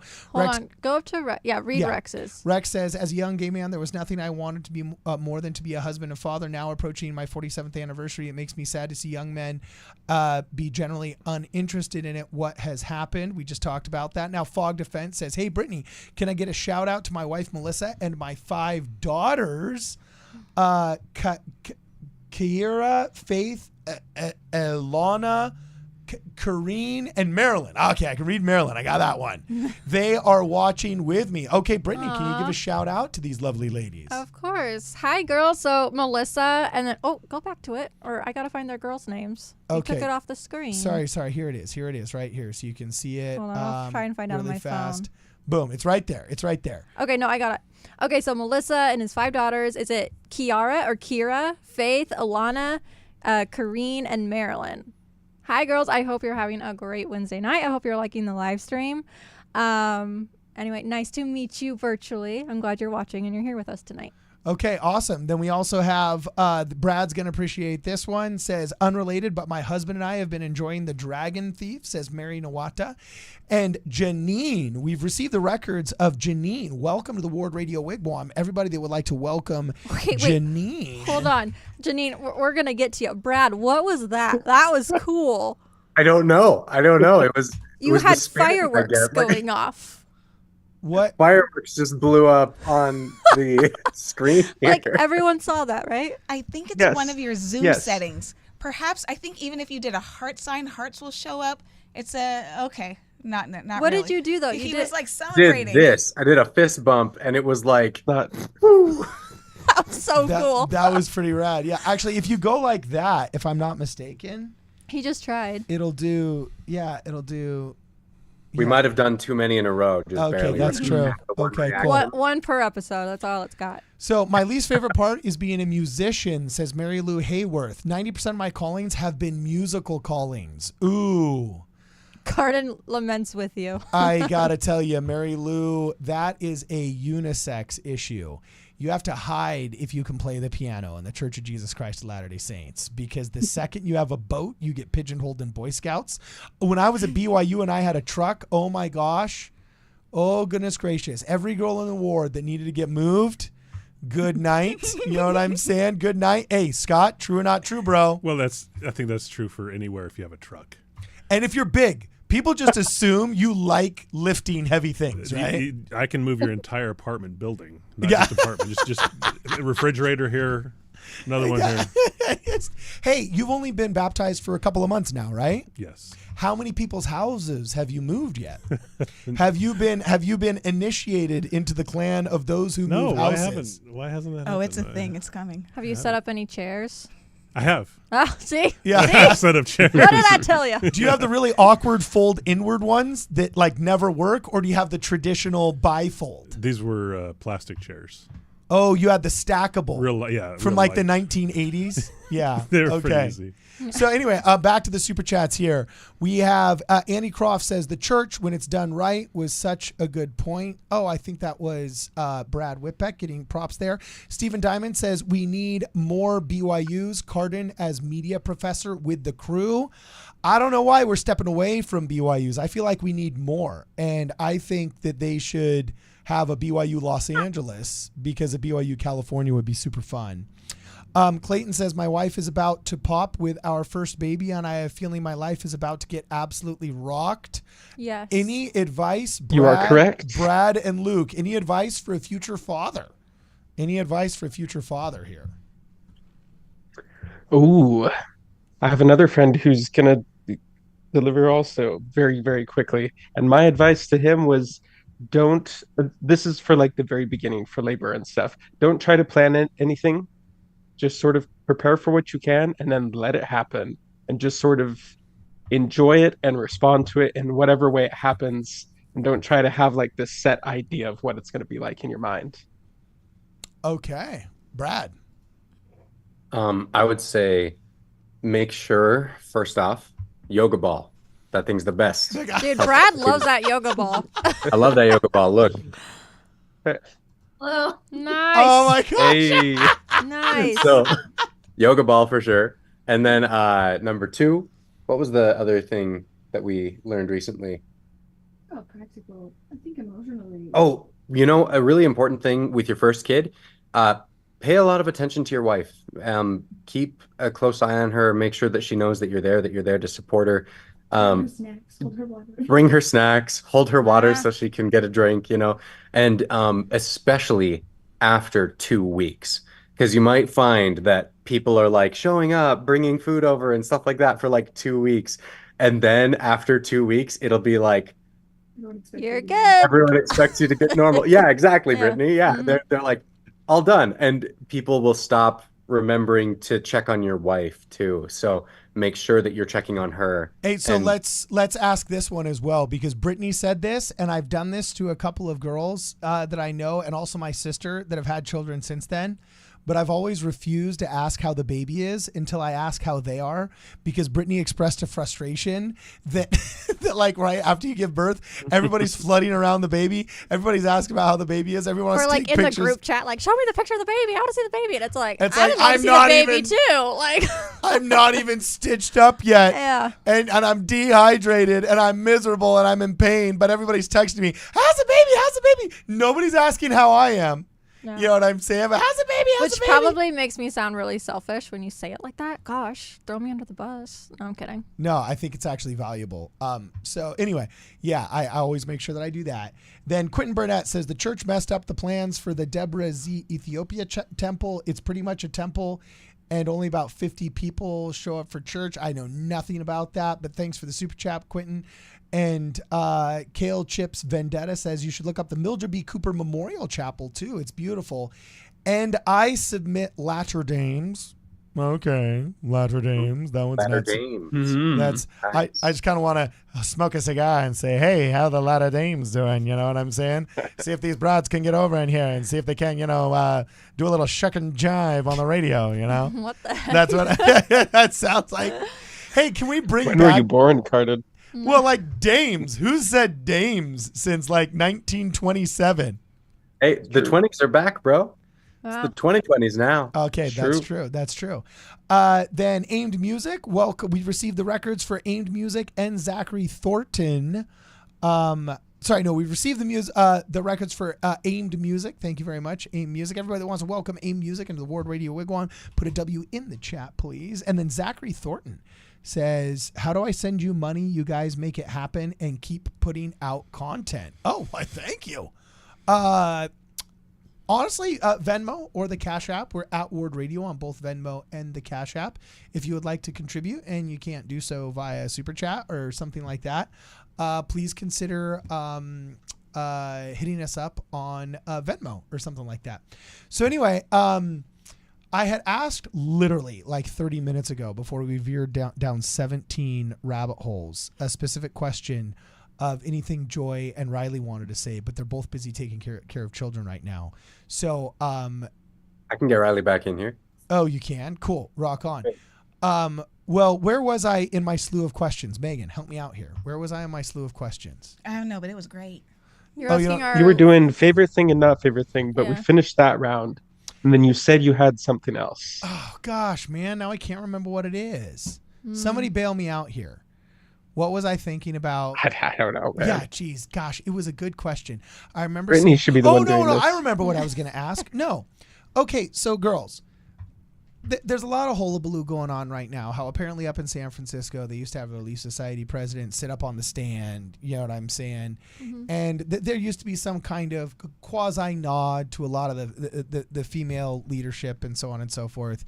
But then apparently, I guess, like things do, this is why we can't have nice things. Apparently something got out of hand, and so they had to put the kibosh on it and stuff like that.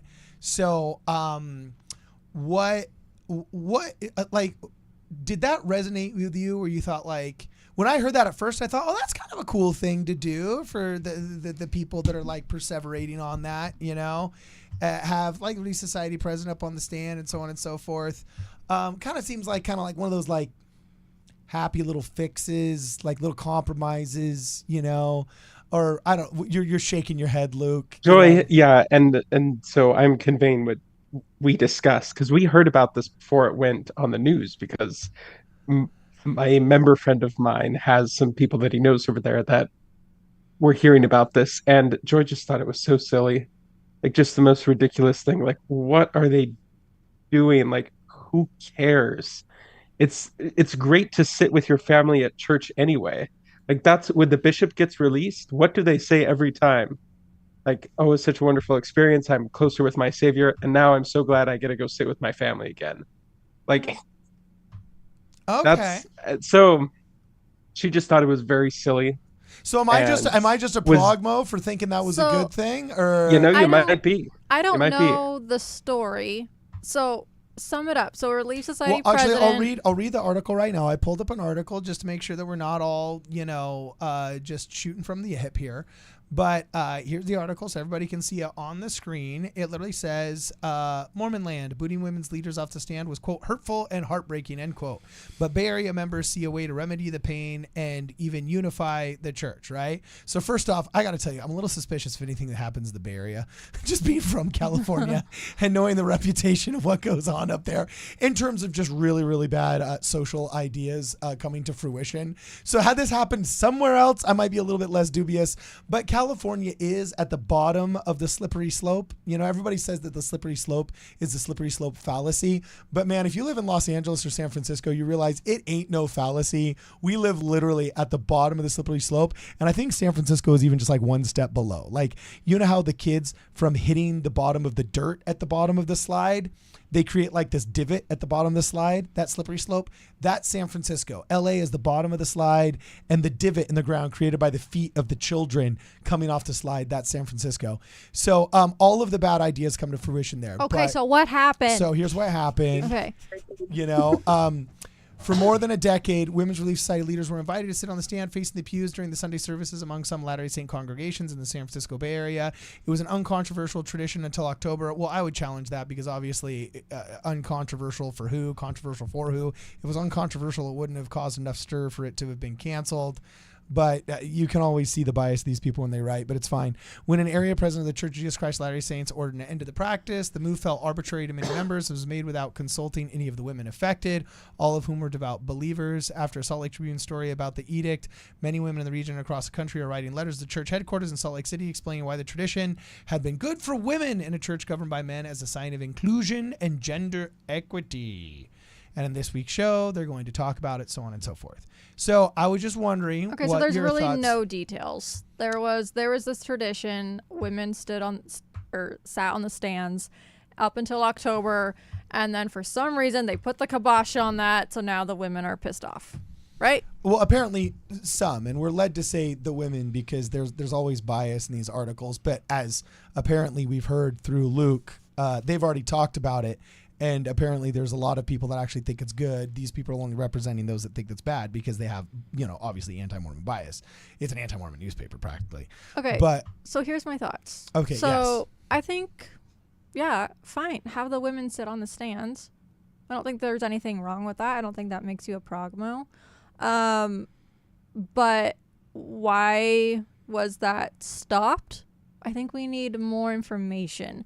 I doubt it was misogyny. I doubt it was, you can't sit up here anymore, you can't sit with us like Mean Girls. Like, I doubt it was that. Not in San Francisco, no way. Right? Like, no chance. we need more information. Yeah, so I feel like it could easily have been this Area 70 coming in and thinking, oh, the focus of these meetings is supposed to be on Christ, and this could be distracting since it's non-conventional or whatever it may be. I can't comment on this specific situation for sure. Mm-hmm. I will say that I remember, maybe it was last October. I don't remember when it was, but I remember watching General Women's Session at some point recently and seeing women like all over the whole stand and being in charge of stuff and like running the meeting. And I was really excited about that. But it the whole meeting was still focused on Christ. And so I think that's the key, is as long as the meeting is focused on Christ, I don't care who's on the stand, Right. Well, do you say that, do you view that as something where you're like, oh, that's a nice gesture, I feel more respected by that getting done? Or do you just kind of reject it thinking this is virtue signaling political theater, stop doing this nonsense? Like where do you stand? Because I'm curious. I could see it kind of going both ways, right? I could see it being something the progmos abuse to try and make people think that we're one more step towards becoming the Methodist Church. And I can see it going that's either part way. of the problem, is maybe we are, as a church, not ready for that because we can't distinguish, because the same action could mean different things depending on the motivation behind it, right? Some people are going to be like, women on the stand because girl power, and that's important, but that's not a good reason to do it. But if it is genuine, if it's a genuine thing, then I don't have a problem with a woman sitting on the stand at all. Like, if they want to, I don't have a problem with that act at all. It's just the motivation behind it that's the controversial part, and that's probably why it's not an implemented thing or an implementable thing is because as a church we're not ready for that, because we are still so stuck in the weeds of, well, what does it mean? Well, what are the women are all on the stand and we're all feminists now and we're all crazy, and then we'd stop thinking about Christ, you know? Yeah. Yeah, dude. Okay, Megan, what do you think? Do you view that as like a cool gesture, or is that kind of just a bunch of virtue signaling nonsense to you? What are your thoughts? Here's the thing. As a woman, if you really want to sit on the stand, you can. You ask the bishop, hey, bishop, can I give a talk on this Sunday? You get to sit on the stand and you get to talk to everybody and they're going to listen to you. Or you say, I can play the piano, or I can play the organ, or I want to lead the music. Then you get to sit on the stand too. End of discussion. Thank you. Yes, Megan. Yes. Megan, your comments are so good, Megan. I wish they would just go on longer. But see, you're a lawyer, so you are direct and you are succinct. But that one was really, really good. Also, I find your shirt wonderfully vibrant and kind of coordinates with the logo behind you. Look at that. Yes. Thank you for noticing. We didn't plan that, but you're following you live in Los Angeles, so you're following, you may not realize this, but the 60-30-10 rule. No. You know how there's like cool little rules in law when you like write like a brief? Yeah, your brief. Okay. Like there's the thesis statement and then there's the body, and then the last sentence of the first opening line has to repeat the thesis statement. That's kind of like good structure, right? Sure. Okay. Well, in filmmaking, good visual structure is 60-30-10. And you'll notice that I actually do it here in the studio. That 60% of the studio is the primary color. All right. 30% of the studio is the secondary color. And then 10% is the accent color. So whenever I turn this on, boom, that's the 10% that is the accent color right there. Oh, boom, shakalaka. Now, this is actually not the best example out there. But anyway, you are following the 60-30-10 rule. Good job. Okay, yes, Brittany. There's a comment that I thought was hilarious. It was by Sheba Inferno. And I can't go back and find it, but I'll paraphrase again. She said, my kids like run up on the stage all the time. No biggie. It's for everyone. I thought that was hilarious. Like, that is awesome. Okay, so now that Joy's back, we're unfortunately going to have to wrap up here. We're already 2 minutes into overtime, but now that Joy's back, she does have to answer the question, what's her favorite part about being a woman in the Church of Jesus Christ of Latter-day Saints, and what's her least favorite part? And then what she thought about the women in the stands, whether that was a kind gesture that showed some, solid egalitarianism, or whether she thought that was virtue signaling nonsense, and give her own thoughts there. So Joy, really fast, now that you're back, congratulations on knocking out the kids. Did you have to use chemicals? Oh my God. No, not quite. No, not quite. Okay. What's your favorite part about being a woman in the Church of Jesus Christ of Latter-day Saints? I would say, that's a tricky question. Just being a member of the church and understanding the plan of salvation and being able to see the bigger picture and understand, hey, this is the plan. I have a place in it. You have a place in it. Everybody has a place in it. Yeah. Yeah, just that's awesome. The knowledge it gives you. Okay, also, Luke claimed that you actually had to fight off another girl in your student ward for his attention and advances. Oh my gosh. And that it got so bad that the bishop had to get involved as a wise counselor. And did it come to fisticuffs? And sounds like you guys were telling some tall tales.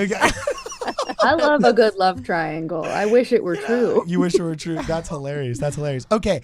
And then least favorite part about being a woman in the Church of Jesus Christ of Latter-day Saints. Do you have any pet peeves? Yes. Oh, snap. Here it comes.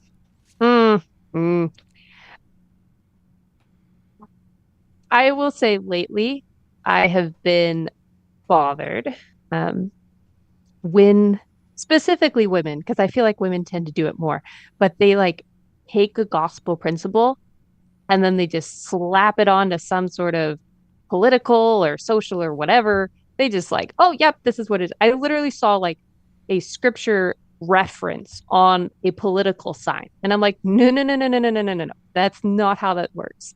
Like, especially because the specific thing that the sign was advocating for, I felt like it did not fall in line with many of the gospel principles.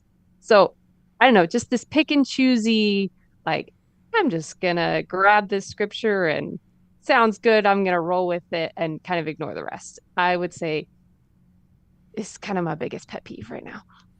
Okay. Cool. Sick. Rock on. I feel you. Kind of, what's the phraseology there? The gospel of God mingled with scripture of man. Come on. You're righteous, Riley. What am I going for here? Brad would know this. Doctrines of men. Philosophies of men. Mingled with There you go. Mm-hmm. Yeah. Oh, I couldn't hear what he said, but I think it's the philosophies of man mingled with scripture. It was. Yeah, because I just told you that. Okay, good Listen job. to your wife, Cardin. Yes, good job. You don't need Okay. that. We're going to catch up on these super Wait, chats. did you ask me another question? Oh, yeah. You asked a What whole lot about of the ladies on the stand? That whole the ladies on the stand. I served my mission in the South. In the South, they would say, bless your heart. Like, it's just, if you're vying for power the way that the world views power, you missed it. You don't understand how powerful you already are. Okay, expound on that. What do you mean by you don't understand how powerful you already are? Like, what are we missing? For those that would see that, because like for me, I see, okay, that seems like a nice gesture. I could also see how it could go too far and people could read into it. Maybe it had to be discontinued because we can't have nice things in modern society. All right, but like expound upon that, because you've mentioned that a couple of times. How can we understand this inherency of that power a little bit better from your perspective? Yeah. And to be clear, like, I don't care if women sit on the stand. Women do sit on the stand. That's not the issue for me. But I think it's just this like desire for recognition and this desire for like, I need to be in control. I need to be in a leadership position. And you don't understand the control that you have over fostering your environment. You don't understand the control that you have over raising your children. You're missing the control that you have in your ministering and how you can be reaching out and blessing other people. You're missing all of these opportunities and just jumping to what's the most visual and what is the one that's the most seen. Yeah. You're substituting your authentic and your innate power for the limelight. P.S. You served in North Carolina? South Carolina. South Carolina? What was that like? Oh, it's a party. Was it really? It was. Oh, yeah. What's the craziest thing that happened to you in South Carolina? You got to say, tell me you've got stories. Oh. Okay. Well, everybody's got mission stories, but I will say the one that like, people would literally say strawberry. Like, I was walking down the street and I picked up some strawberries and I was eating them, and it just like, every time, like, it's a strawberry, not a strawberry. Strawberry. True or not true, they call it South Cack. No, I've never heard like that. There's North Cack and then South Cack. Kakalaki, South Kakalaki. South Kakalaki. Yeah, I had a buddy that served in some really back country. I believe it was South Carolina. And he said, yeah, they called it. And he was able to speak the localized dialect. You know what I'm saying? Dang. And it was like gnarly. It was actually pretty cool. Okay, well, let's catch up with these last super chats, and then we got to jam really fast. Brittany, keepers of the chats, are you caught up on the super chats? I don't know, because you were doing it for a while, so now I got to Okay, scroll. well, I can pick up where we left off, and if you could catch up with me, that'd be great. Sure. It says, Kim Young, stop giving Ward Radio money. They got enough from our tithing. Yes, we are indeed funded by the Church of Jesus Christ of Latter-day Saints. Riley Whitbeck is a kept woman, and Joy is spoiled. Megan hasn't figured out how to get on the payroll yet, but it's coming. And we do enjoy the fruit of the vine, shall we say, and the vine being that gravy train of LDS money. And then Zachary Thornton, thank you for the super chat. He just says, done. So anyway, any last thoughts before we go? Girls, any last thoughts? It's been a crazy week. What do you think about being a fun, you're a YouTuber now officially. Joy, Riley, Brittany's been on the train for like 6 months now. What do you think? Like, was it fun? Are you hating life? What are your thoughts? It's great. I like talking, and I like words, and I say them. I'm the opposite of Brittany when it comes to talks. Like, the bishop gave Brad a talk one week, and then they didn't give one to me, and so I went to him and I was like, "What the heck was that, guy? Like, I have stuff to say." And he's like, "Okay, I'm so sorry. I got a call that evening." It's great. I love having a place to talk, and these ladies are awesome because I'm like, look, there are moms out there who are just happy to be in the church. I think that's the thought that I have is, what yields happiness? I think that people in the church who are living the gospel are far happier, and that alone, the women in the church are among the happiest people on earth, I think. And I love my life, and it's in great part because of the Church of Jesus Christ, and I love that. All right, rock on, sick. What about you? What about you, Joy? I have been telling Luke for a long time that I didn't feel like I was the intended audience for WardRadio. And I was like, there needs to be something that appeals more to the sisters. We need that, and I had no intention of being or becoming that, but here we are. So. And what do you think? What's the biggest adjustment? I'm just curious, man. You're thrown into the lion's den, and next thing you know what I'm saying? You got 10,000 views the next day. What's? I mean, I feel like you guys have paved the way for that. So. All right, cool. Well, you were there with us, man, making sure Luke could come down. Also, Luke wanted to mention the thing in the Discord. Oh, there's a thing in the Discord. Hold on, we got to see what it is. Yes. There's a picture. Prepare to laugh. Oh, okay. There's a picture of Jesus doing a backflip over the. What is this, Luke? It's Luke. You want to come explain this? What am I looking at, Luke? It looks like Jesus is doing a backflip over the sacrament table. So what am I explaining here? No. Yeah, this explain is this. AI generated in the best way. Oh, okay. What's going on? Yeah, so for celebration of Holy Week, AI was asked to depict some images from that week, including Jesus flipping over the tables in the temple. So AI gave us Jesus flipping over tables in the temple. That is funny. So Jesus is doing a backflip. I love it. Oh, that is too funny. I can't think of a better way to end the live stream. One last super chat from Quentin Bird says, no. Actually, that's not the last one. It's from Rex Good. Says the Apostle Paul said that married couples own each other. Oh, co-participants in the glory of God, but also co-ownership. Tell me, Riley, what has it been like owning Brad? Has he been worth the investment? Would you write him down as an asset? Would you write him down as an asset? He's the best asset of my life. I did have to fight through a love triangle to get him. So, Oh, shut up. Really? I did. Not really. Straight up did. Snap. And he was worth it. He's worth it. I love him. Megan, do you see what's coming? Megan, are you ready to fight for your man? I am so excited. Yes. 100%. Okay. Be honest. Have you ever gotten into a girl fight? No, I'm a Catholic schoolgirl. No, I don't want to fight. That's fine. You've got worse. You've got heels that are sharper and a law degree that's a sharper elbow. Man, do you just walk up your stairs and people are like, oh, dude, the lawyer in the building's coming. Oh, snap, don't mess with her. She'll just mess you up legally, Yeah. Be honest, have you ever threatened to sue somebody in an argument just to freak them out?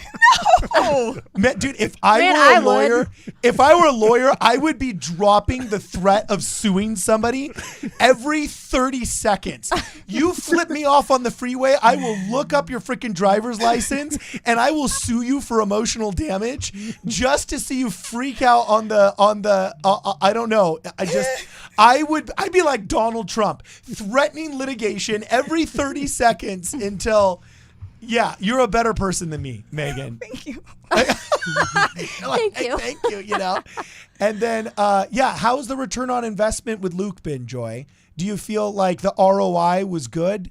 ROI? ROI. I have the headphones, so she can't hear what's going on right now. Oh. But she would say that it's been an excellent return on investment. Obviously. Okay. Did you see his tax returns before you said yes? Well, she still can't hear you, but the answer to that is no. No, yeah. I always do the taxes, actually.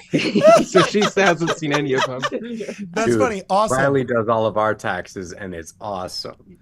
Really? Hey, babe. Dude, you freaking got to step up your game, babe.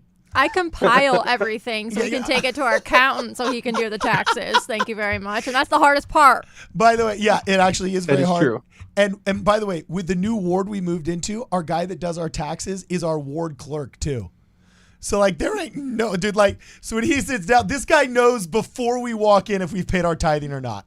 You know what I'm saying? This guy's like that is no separation of church and state. It's absolutely hilarious. So anyway, guys, any last thoughts before we go? We're gonna shut her down. Any last thoughts before we shut down the live stream? Yes, I do. Yeah, what is it? My last thoughts are, He is risen. Happy Good Friday. Happy Easter, everybody. All right, rock on. Man, keeping us liturgically sound.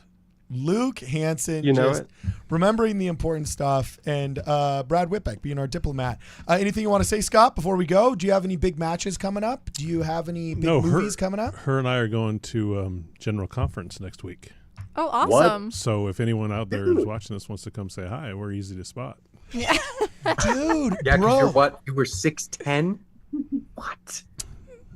Yeah, he's taller than Cardin, Brad. You know, he's literally... That doesn't happen very often at all. By like 4 inches. Before we go, chat in just the next 30 seconds that it takes for videos, for comments to come up. Scott, would you be willing to put on a Lucha Libre singlet and to challenge the conference protesters? Are you aware yet, as a convert, of the conference protesters that exist outside of the conference center? I mean, I have no problem challenging. Why do I have to wear a Lucha Libre mask? Can I just go up normally? What? Well, yeah, you're right. You could just go normally, but I just think a Lucha Libre mask with like the singlet, like the whole Nacho Libre thing would be awesome. You know, we'd have to like make it out of like a sail or something. You know what I'm saying? We need showmanship. Yeah. The showmanship. That's the word I was looking for. You know what I'm saying? I mean, we can do showmanship without a Lucha Libre singlet, I think. Okay. Well, thank you for backing me up on that one, Brad. Thank you. So, dude, would you challenge have you seen the conference protesters? Do you know what they are? I have not. Dude, Brad, describe the conference protesters, because this is the first time these two are going to go. No, she's been before. Oh, you've been before? Describe the conference protesters, Megan. Typical, just what you would expect. Yeah. Trying to ruin a good thing. I love how they stand across the street and they have all their signs about how Mormons aren't Christian, Mormons are going to hell. There's almost inevitably always some dude dressed as Satan. But it's fascinating because some of them are just there to like attack, but there are a couple of them who are like actually sincere. And we actually, my family had a really good conversation with one of those guys once. We had him over for dinner and after conference, and we just chatted with him about his beliefs and what he thought. And he was like, hold on. You invited a stranger protester to your house for dinner. Is that what you just said? Yeah. You are going to be an apostle. I'm Canadian, dude. Yeah. We're friendly people. And so he came over and we had a really good chat, and he like bore his testimony to us about Jesus Christ, and we shared our testimony with him. And I don't know if he had really understood just how like Christian LDS people are, right? And so it was a really good opportunity for us to share and to give him an opportunity to share so that we understand where he was actually coming from, right? So like some of those protesters, they're not there because they truly love you and they truly love Jesus, but some of them are. And so I think that like, if we can try to find a way. Brad, you invited a conference protester to your house. You're going to be an apostle, dog. No, it was my dad. It was my dad who did that. Even more so, Joseph Fielding Smith, his freaking uncle or whatever, was like another Smith or like Heber J. Grant. Like they're all got daddy was a leader stuff going on. You know what I'm saying? So you're going to be an apostle, dog. No. Here's the cool thing, though. I think that, like, as we more consciously use the correct name of the church, right, and help people recognize this is the restored gospel of Jesus Christ on the earth again, I think those sincere people who are showing up to protest might start understanding, wait a second, these are people who actually do know Jesus. These are people who know and believe in the atonement, right? And they want to come closer to him. And they'll start to have their eyes opened, right? Just like hopefully we have. No, they're not. They're filthy protesters. They hate us. I hate them. There's a line drawn in the sand. I'll call the cops on you, Ray. You know what I'm saying? I'm totally just kidding. So, all right, awesome. Okay. Well, thanks for hanging out with us.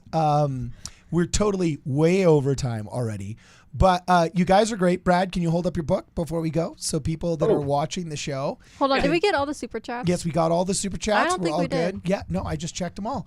We got all the super chats. Fog Defense was the last one. Oh, he said, no, you're right. Fog Defense says, can we get a Scott and Jeff Durbin match? Oh, Scott. Who's Jeff Durbin? Jeff Durbin is one of the biggest anti-Mormon Apologia Studios pastors, but his claim to fame, similar to you, is he is a showman of sorts. He used to be one of Is he the guy that we talked about He when I was a on? Ninja Turtle.